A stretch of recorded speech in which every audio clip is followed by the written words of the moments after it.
Hello everyone, this is Abhishek and welcome to my class. आज का हमारा टॉपिक है वो है क्रॉनिक किडनी फेलियर के बारे में। इसके पहले भी मैंने 2 वीडियोस के बना चुका हूँ क्रॉनिक किडनी फेलियर के। हमने उसमें देखे हैं, कुछ पोर्शन समझे हैं। अब इस पोर्शन में हम देखेंगे जब नेफ्रॉन का लॉस हो जाता है, यानी जब नेफ्रॉन इवेंचुअली एक नेफ्रॉन मर जाता है या नेफ्रॉन डेड हो जाता है तो किस तरीके से मैनिफेस्टेशन होता है, तो उसका हम क्लिनिकल मैनिफेस्टेशन अब देखेंगे। तो चलिए शुरू करते हैं। ठीक है, तो हम देख रहे हैं जब किडनी का फेलियर हो जाता है, क्रॉनिक किडनी फेलियर होता है, तो किस कारण से, कारण देख लिया हमने किन किन कारण से होता है, और उसके फिर हम आज क्लिनिकल मैनिफेस्टेशन देखेंगे।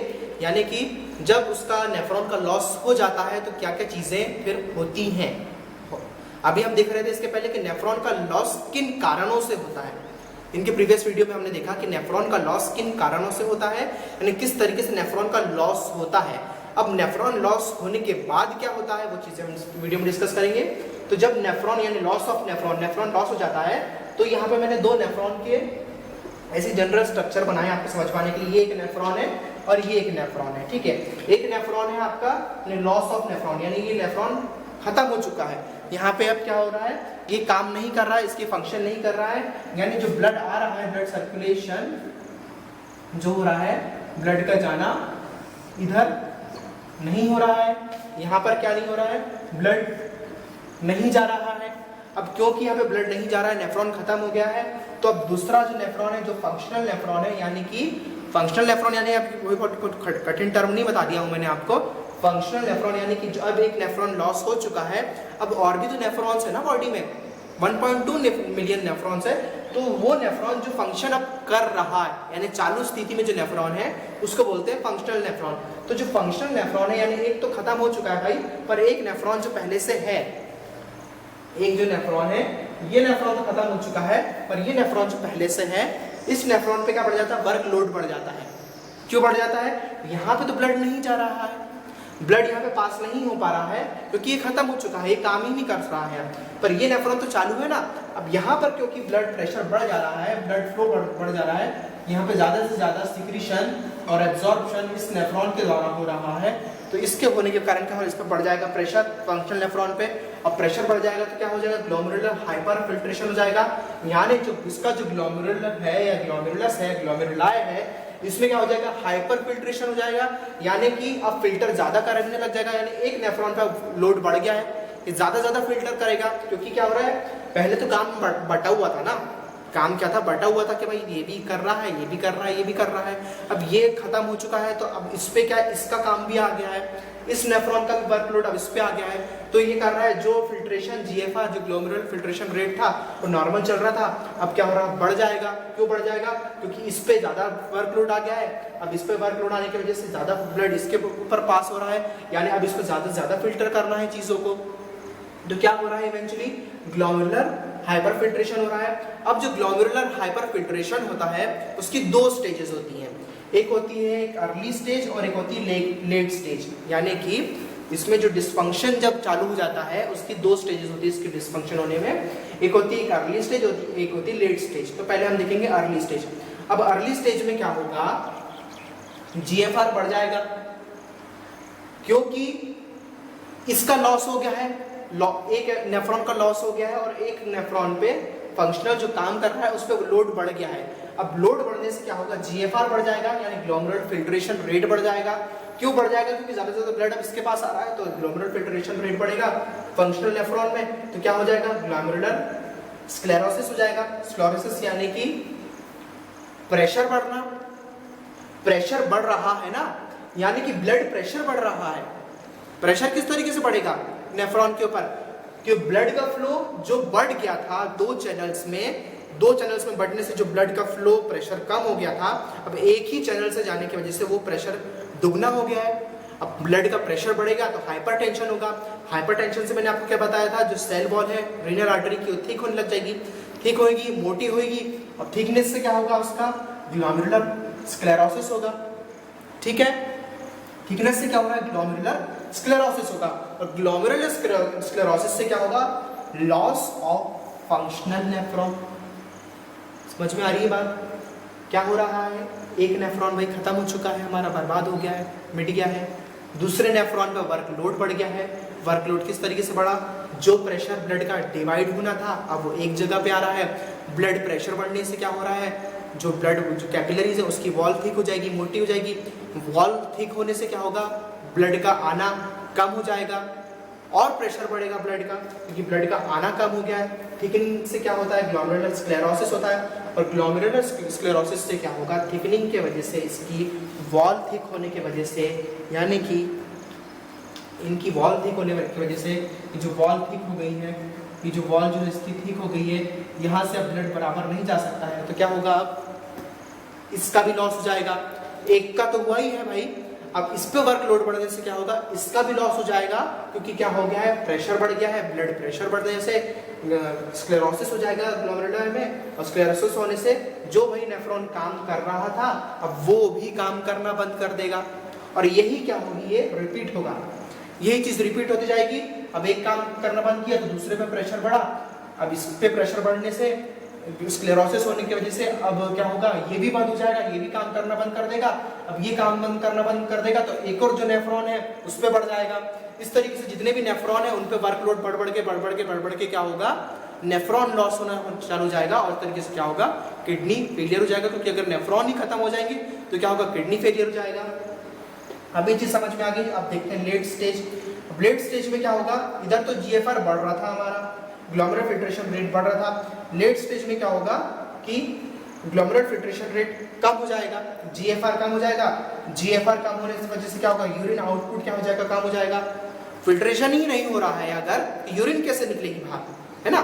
फिल्टर, जो यूरिन क्या है, एक फिल्टर होकर निकलने वाला वेस्ट प्रोडक्ट है। आपकी ब्लड जो फिल्टर होकर जो वेस्ट प्रोडक्ट निकलता है वो यूरिन बन के बाहर निकलता है आपके ब्लड से, आपकी बॉडी से, है ना, यूरेथ्रा के थ्रू यूरिन बन के बाहर निकलता है, जो ब्लड में से वेस्ट प्रोडक्ट जो निकलते हैं। तो क्या होगा, जीएफआर यानी फिल्टर होना ही कम हो जाएगा ब्लड का, तो क्या होगा, यूरिन आउटपुट कम हो जाएगा। यूरिन आउटपुट कम होने से क्या होगा, यूरेमिया हो जाएगा।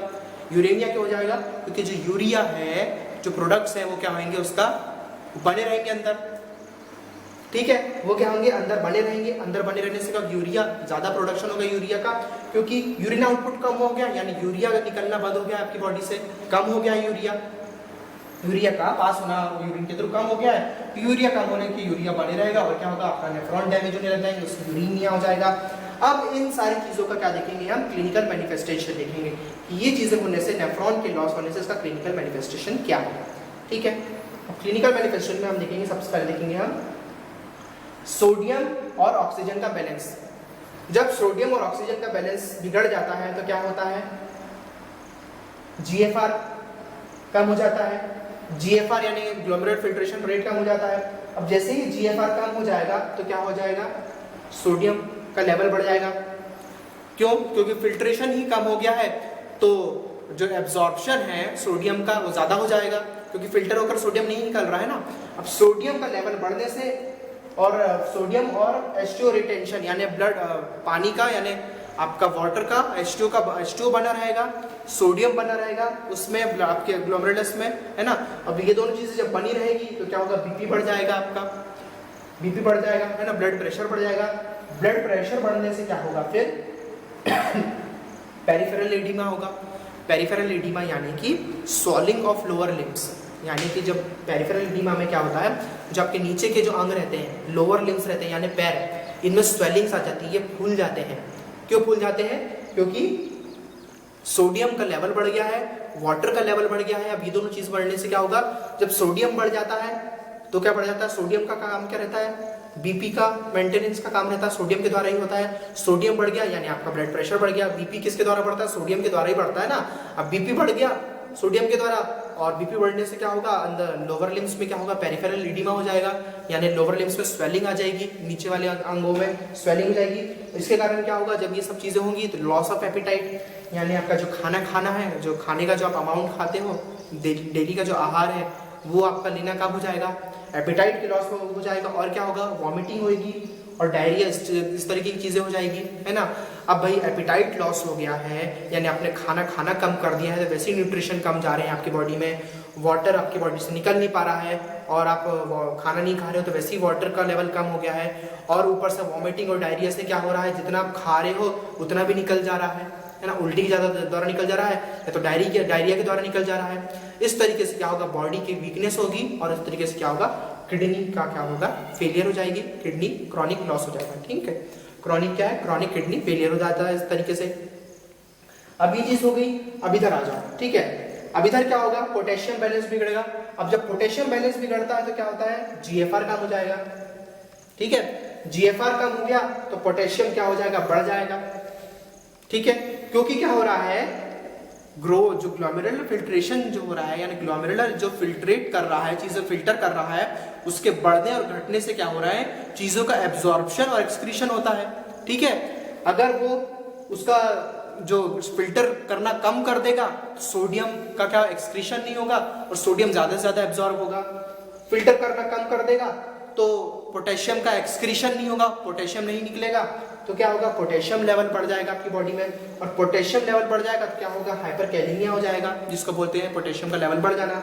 अगर हाइपरकैलेमिया हो जाता है तो क्या हो जाता है, मसल वीकनेस हो जाती है। पोटेशियम का लेवल ज्यादा बढ़ने से क्या होता है, बॉडी में मसल्स में वीकनेस आ जाती है, और मसल्स में वीकनेस के होने की वजह से क्या होता है, ईसीजी चेंज हो जाता है। यानी आपका जो ईसीजी है, इलेक्ट्रोकार्डियोग्राम बोलते हैं जिसको, ईसीजी का फुल फॉर्म क्या है मैंने लिखा नहीं है यहाँ पे, उसको बोलते हैं इलेक्ट्रोकार्डियोग्राम, यानी आपका हार्ट का क्या जो रेट रहता है ना, इलेक्ट्रोकार्डियोग्राम जो है आपका वो चेंज होगा। वो चेंज होने की वजह से क्या होगा, फिब्रिलेशन हो जाएगा। फिब्रिलेशन क्या होगा, फिब्रिलेशन मतलब हार्ट रेट में चेंजेस, इरेगुलर हार्ट बीट हो जाता है ना। क्या हो रहा है भाई, कैलेमिया में जीएफआर कम होने की वजह से पोटेशियम का रिटेंशन हो रहा है, यानी पोटेशियम बना हुआ है बॉडी में। अब पोटेशियम बना हुआ है उसके कारण क्या हो रहा है, पोटेशियम का लॉस नहीं हो रहा है, तो पोटेशियम इवेंचुअली इंक्रीज हो जाएगा। अब पोटेशियम इंक्रीज हो जाएगा यानी हाइपरकैलेमिया हो जाएगा, यानी पोटेशियम का बढ़ना बॉडी में। अब जब पोटेशियम बढ़ जाता है तो क्या होता है, मसल में वीकनेस आ जाएगी। अब मसल्स में वीकनेस आ जाएगी तो क्या हार्ट का क्या हो जाएगा, जो पंप करने का जो रेट है वो बिगड़ जाएगा। हार्ट का जब रेट बिगड़ेगा उसका पंप करने का, तो ईसीजी बिगड़ेगा आपका। ईसीजी बिगड़ने से क्या होगा, फिब्रिलेशन होगा, यानी हार्ट में क्या इरेगुलर हार्ट बीट्स हो जाएंगी, है ना, जो dub dub dub dub dub dub होती है, डब डब डब डब हो जाएगी वो, है ना। इस तरीके से क्या होगा, हार्ट बीट बिगड़ेगी। हार्ट बीट बिगड़ने के बाद क्या होगा, जब एफ्रॉन जो नेफ्रॉन है वो लॉस होने की वजह से और क्या चीजें होती हैं, जो रेनिन है उसका लेवल कम हो जाएगा।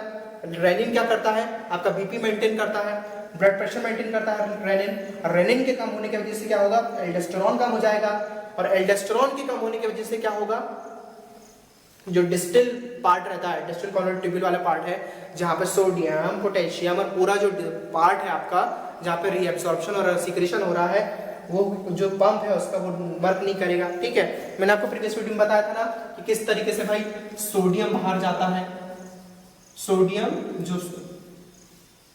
बाहर जाता है और पोटेशियम को अंदर धक्का दे देता है ना। इस तरीके से क्या होता है, चैनल्स के थ्रू क्या होता है, इनका आना जाना होता है ना। प्रीवियस वीडियोस में बताया हो ना मैंने आपको, जिन्हें नहीं देखा देख लेना।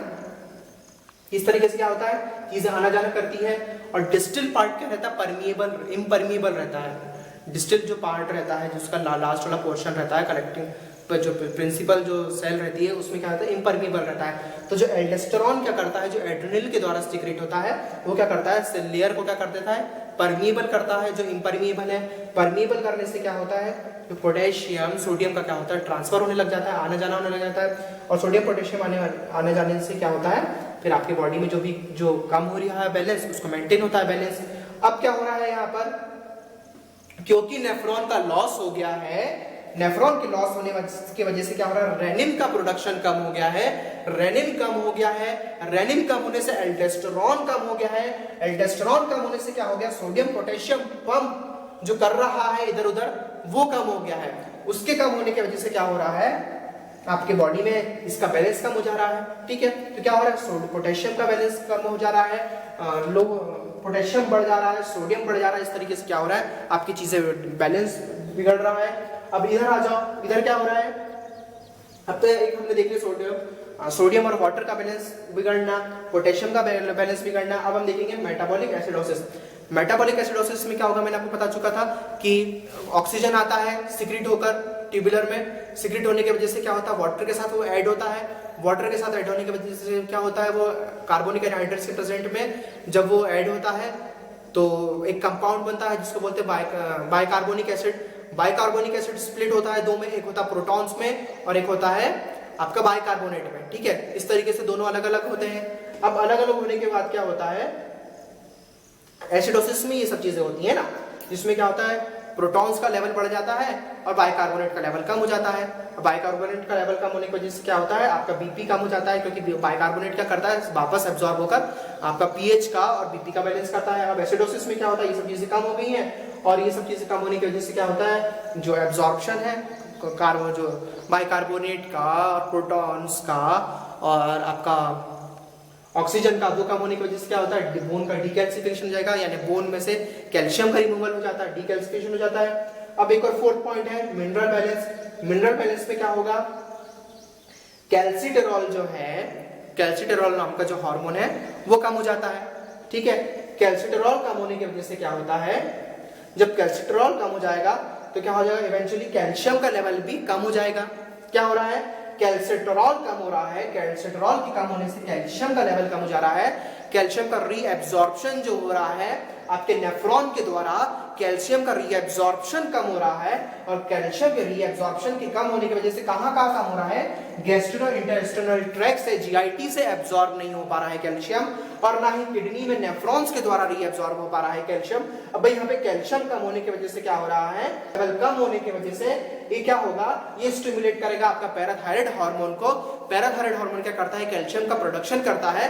अब भाई वो तो नॉर्मल प्रोडक्शन कम ही कर ही रहा है ना, पैराथायराइड हार्मोन तो करता ही है कैल्शियम का प्रोडक्शन, पर क्योंकि उसको दोबारा जब करना लग जाता है, उसका कैल्शियम का प्रोडक्शन करना पड़ता है उसको दोबारा जब पैराथायराइड हार्मोन को, तो क्या होता है, सेकेंडरी हाइपर पैराथायराइडिज्म हो जाता है, यानी वो सेकेंड बार क्या कर रहा है, कैल्शियम का प्रोडक्शन कर रहा है। उसकी वजह से क्या होता है, सेकेंडरी हाइपर पैराथायराइडिज्म हो जाता है, और सेकेंडरी हाइपर पैराथायराइडिज्म की वजह से क्या होता है, ऑस्टियोडिस्ट्रोफी होती है, यानी कि इर्रेगुलर ग्रोथ ऑफ कैल्शियम, यानी बोन का इर्रेगुलर अजीब सा ग्रोथ होने लग जाता है बोन का, है ना, कहीं कहीं से। ऑस्टियोडिस्ट्रोफी यानी कि ऑस्टियो यानी जो ऑस्टियो जो सेल्स रहते हैं, ऑस्टियोब्लास्ट जो क्या करते हैं, कैल्शियम यानी बोन बनाते हैं, ऑस्टियो सेल्स का यानी जो बोन फॉर्मिंग सेल्स का क्या होता है, डिस्ट्रॉफी यानी उसमें डिस्टर्बेंस हो जाता है ना, डिस्टर्बेंस हो जाता है ऑस्टियो सेल्स का। उसकी वजह से क्या होता है, जो बैलेंस है आपका बोन का और जो स्ट्रक्चर है मॉर्फोलॉजी वो बिगड़ जाती है। तो क्या देखा हमने, मेटाबॉलिक एसिडोसिस में देखा जिसमें बोन का डीकैल्सिफिकेशन होता है, और मिनरल बैलेंस में क्या देखा हमने, कैल्सिटेरॉल का लेवल कम होने की वजह से कैल्सिटेरॉल क्या करता है, कैल्शियम का एब्जॉर्प्शन कराता है। अब कैल्शियम का एब्जॉर्प्शन नहीं हो रहा है गैस्ट्रोइंटेस्टिनल ट्रैक्ट में और किडनी के थ्रू, जब नहीं होता है कैल्शियम की कमी होने की वजह से क्या होता है, ये स्टिमुलेट करता है पैराथायराइड हार्मोन को, बताता है भाई और कैल्शियम का तुम प्रोडक्शन करो। अब पैराथायराइड हार्मोन और कैल्शियम के प्रोडक्शन के चक्कर में क्या करता है, अपने में ही बीमारी ला लेता है वो, उसके कारण होता है सेकेंडरी हाइपर पैराथायराइडिज्म हो जाता है ना, पैराथायराइडिज्म का लेवल बढ़ जाता है ना, हाइपर पैराथायराइडिज्म हो जाता है, पैराथायराइडिज्म का जो हार्मोन का लेवल और बढ़ जाता है। उसके बढ़ने से क्या होता है, ऑस्टियोडिस्ट्रोफी होती है, यानी कि क्या होता है, ज्यादा ओवर प्रोडक्शन हो जाता है कैल्शियम का अंदर बोन में, क्या होता है, ऑस्टियो सेल्स का ज्यादा ओवर प्रोडक्शन से क्या होता है, इर्रेगुलर ग्रोथ हो जाती है बोन की, और इस तरीके से क्या होता है, ये थे क्लिनिकल मैनिफेस्टेशन है लॉस ऑफ नेफ्रॉन के, यानी नेफ्रॉन के एक लॉस होने की वजह से आपका क्रॉनिक किडनी फेलियर हो रहा है, यानी किडनी फेलियर हो रहा है, और किडनी जब फेल हो जाती है तो इस तरीके से आपकी पूरी बॉडी को वो क्या करते हैं, डिस्टर्ब कर देती है, यानी लोअर लिम्स में पूरा स्वेलिंग आ जाना, वॉमिटिंग होना, डायरिया होना, लॉस ऑफ एपेटाइट, खाना भूख कम लगना, खाना कम पोर्शन में खाना, हाइपर कैल्शियम की कमी हो जाना बॉडी में, मसल में वीकनेस होना, ईसीजी चेंज हो जाना, आपका फिब्रिलेशन होना, हार्ट बीट चेंज हो जाना, ठीक है, और क्या हो जाना, रेनिन और एल्ड्रोस्टेरोन का प्रोडक्शन कम हो जाना, इसकी वजह से आपका सोडियम पोटेशियम का एब्जॉर्प्शन नहीं हो पाना, है ना, और बोन का डीकैल्सिफिकेशन हो जाना, और क्या होना, ऑस्टियोडिस्ट्रोफी हो जाना, यानी ओवर प्रोडक्शन करवाती है फिर पैराथायराइड हार्मोन कैल्शियम की कमी से, उसके कारण क्या होता है, बोन का जो मॉर्फोलॉजी और स्ट्रक्चर बिगड़ जाता है, ऑस्टियोडिस्ट्रोफी हो जाती है। तो इस तरीके से हमने इस पोर्शन में पूरा क्लियर किया क्रॉनिक किडनी फेलियर को। इस तरीके से हमने जाना कि क्रॉनिक किडनी फेलियर किस तरीके से हमारी बॉडी में होती है, और यहाँ पर इस वीडियो में ये टॉपिक कंप्लीट हो